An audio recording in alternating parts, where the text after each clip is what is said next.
All right, we're making a screencast today of the PPD workshop. Now, we're actually going to do this via video conference, but I thought I'd also make this screencast so you would have a reference if you needed to look back after we finish the video conference. Starting with the old business, by now you should have an outline of your potential presentation. In other words, the presentation, the organization of your presentation should be complete.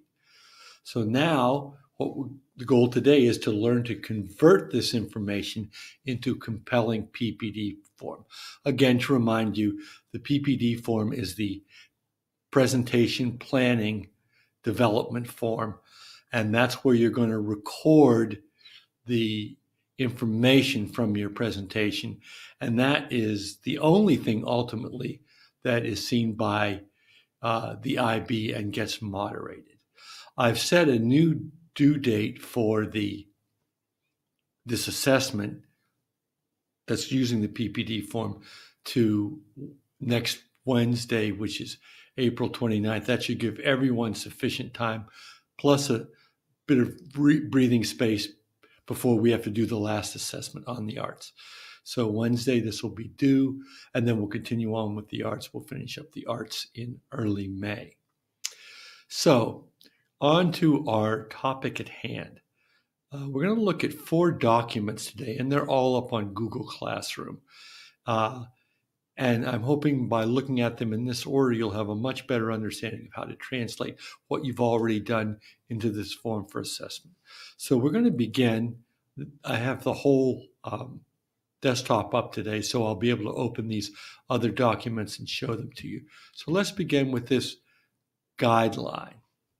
Okay, so the key points of the PPD form is the outline must show how the presentation will progress in terms of TOK analysis. So what you're trying to capture in this form is not just a summary of your whole presentation, but a selective summary of the key theory of knowledge elements in it. All right, so that's why the next point says the candidates need to show TOK analysis in their TK-PPDs. Good God, could we have any more abbreviations? Attention must be paid to all the command terms, and you'll see on the assessment sheet, there's a list of command terms, terms that tend to be used in TOK because they carry more weight. And they're going to be looking for the use of TOK vocabulary and evidence of second order thinking. And you have to remember that, the Dark Lords of Cardiff do not see your presentation, do not listen to your presentation. They judge it based on this form. Now, we could have a whole TOK discussion on to what extent is that an accurate measurement, but that's the way it is. So let's go through the steps of the PPD form. First of all, I hope this has all been done by now. You have to have a real life situation. Choose a specific situation from real life. For example, a news item or contemporary issue. It can be a video, but it's got to be something that is, say, current within the last 2 months. And it can't be something hypothetical. It's got to be a concrete example. And a successful presentation will be based on an example, which is real life and a situation, which means it really happened. All right, the real life situation should be significant. In other words, it has to be one from which you can generate a knowledge question. So you're going to have to describe it briefly in a clear and accessible manner. But it should be brief. To be honest, you can't get away from your real life situation quick enough. You just want to introduce it as this is the occasion for me bringing up this whole other TOK topic I'm going to discuss. The second point of advice is about your knowledge question.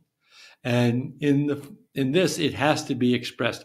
In other words, you would have a separate slide on the presentation with your knowledge question. So the presentation should have one central knowledge question. Knowledge question, again, should be a second order question about knowledge and knowing.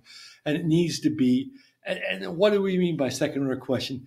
It's about how we construct knowledge, or it's about the nature of knowledge, or about how people gain knowledge. Again, when deciding whether a question is actually a knowledge question or not, think about this. If the question cannot be reworded to contain some version of the verb to know, then it's probably not a genuine knowledge question. Beyond that, if it's not dealing with the decision-making process involved or that underlies your real-life situation, then it's not a knowledge question. The next thing the PPD form is going to ask you to do is to explain the connection. Now, again, you don't have a lot of words. You have more words on this one than you will on the real one because this is just a practice run. But in a few words, you need to justify, how did I get this knowledge question from this real-life situation? And you have to, again, try to do that very efficiently. Then the next part is, where you outline how you develop your presentation with respect to perspectives, subsidiary knowledge questions, arguments. Responses can be continuous, prose, or bullet. Now, let me be clear. Here's what you do not want. You don't want an outline, introduction, here I'll talk about. No, you want to outline your specific philosophical arguments that you will be making. That's why this first bullet point says, although it says outline, this section needs to go on being a mere list of contents. In other words, what you have to do is offer a short summary. Let's say your claim. You have to state your claim. You have to give a brief justification, explanation of what that claim means, a brief explanation of the evidence and how your evidence supports the claim. So it says identify the concepts and the potential evidence to support your argument. You need to explain the connections between the concepts and show the scope and sequence. In order to really develop and sort out your bullet points, the document recommends the following steps. And these are things you should ask yourself before you fill out the form, as you look over the evidence and after you've organized the evidence in advance of putting it in the form. What is the main knowledge claim issue in the real life situation? What do we really find out? You should tell how should we go about doing so. So here you want to explain how different kinds of ways of knowing operate or interact with others to gain and produce knowledge. Although I think that's a subsidiary. I think more importantly is the next one. You should also discuss how the methodology in a certain area of knowledge play a key role in how people gain and produce knowledge. For example, the scientific method, the use of models or theories, the use of imagination. These things will all be part and parcel of your knowledge question. So you have to, in short, make the philosophical argument here that you would have made in your presentation. Okay. And of course, this involves counterclaims. And sometimes you'll have a subsidiary extra knowledge question, but certainly, you're going to have a claim in regard to your knowledge question and a counterclaim. You need to explain each. You need to provide a concrete example, preferably drawn from your own experience. And don't just list it, don't just list atomic theory. You need to explain specifically what your supporting evidence is. Okay, so after answering the above questions, keep the points that can actually, so look at all that and then trim it down to the points that you can actually walk the reader through the main points of your presentation so they get a sense of your entire presentation. Remember, you can also explain the development of your arguments in continuous prose form too. For some people, that works better than the bullet points. Bullet points get in more information, but sometimes you miss the connections. Prose form, you have to really watch your word count, but it's easier to make connections. And remember, the IB examiners, well, you know what? We're not really concerned with that right now. And finally, and this is the big part, after you show what your actual arguments were in that outline section. You have to show how your conclusions have significance for your real life situation beyond. So think of those sections having two parts, one that directly links back to the RLS and another that considers application to other areas. Now, normally we kind of flip that, apply it to other areas and then back to the real life situation. Don't just state your own opinions or thoughts. I mean, these have to be your own opinions or thoughts, but they have to be grounded in solid analysis that everyone can understand. And then tell us why your conclusions, including implications, why they're important, have a significant effect or impact in your original life situation, and why it might be serious and important enough for us to care. So that's a pretty good overview of the things you have to bear in mind when you do the PPD form. Now, let's look at, well, I say the actual form. It's a little different because we have extended the word count, but this is the same order as the real form, and this is the form that we will use on the assessment. All right, so the first thing, Mr. Musk was kind enough to put this together, and you can see these are the kinds of terms that you'll be using in your knowledge question and your discussion, because these are TOK concepts. You want to keep those in mind, and that's why he's put those at the top. So let's look at this, okay? So the first thing you do, now we're just showing how you add the stuff we talked about in the last handout. Describe your real life situation. So again, you don't want to go in too much depth. You just want to describe the key issue from which you're going to extract your knowledge question. And then the next one is you have to state your knowledge question. Again, this shouldn't be very long because it's a sentence or two. And it should be clear. It should use those TOK command terms, and it's going to be a second order question. And then here's probably the next, the first one is pretty important. The second one, the knowledge question, is vital. And this is another vital one. You have to justify. Your presentation grade is going to drop if the person who reads it isn't convinced of the explanation you give of how your knowledge question links to your real life situation. Now, the next part, of course, these boxes will expand, they'll be bigger. Outline how you intend to develop your presentation. Again, I can't stress enough. What we don't want is an outline of an outline. Like, don't even put the word introduction down there. It's just a waste of words. Okay, so what you want to do is you want to lay out the actual philosophical argument that you're going to make. My claim is that blah. The evidence to my explanation of it is this. This is my evidence. All right, so your outline is just a condensed version of the philosophical argument you're going to make when you're in there.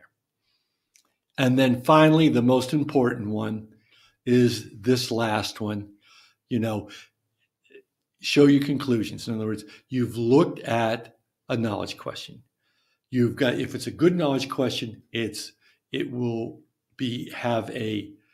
support a claim and a counterclaim. So rational people can have 180-degree diametrically opposed views in this. So what does that show you about the area of knowledge?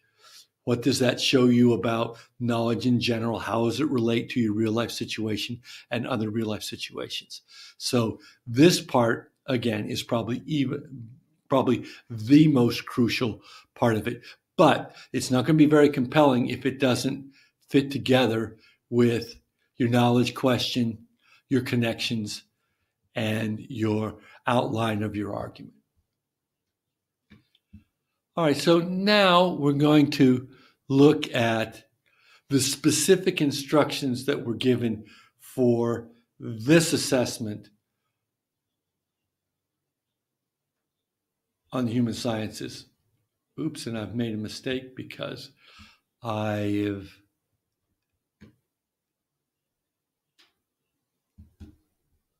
me just see. I think there's another form in here. Let me just go through this.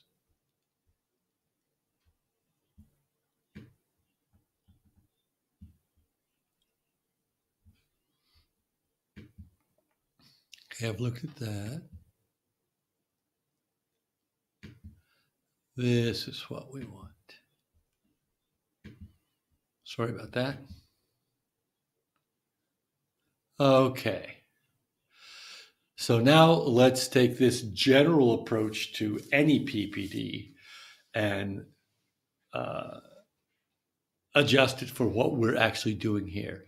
So this is a summative assessment for the area of knowledge, human sciences unit. So you'll follow the preparation guidelines for the TOK presentation. You'll complete this form to the best of your ability. The total word count, I think that is a mistake. I think we've agreed that the word count can go up to 800. You know, the idea is, let's not worry so much about word. Well, obviously we don't want it to be 1,500 words, but focus on presenting your argument as clear as you can. And chances are that's going to be somewhere between 500 and 800 words. During your planning and drafting stages, you can use the same form in the Google. Oh, there's no Google Doc below.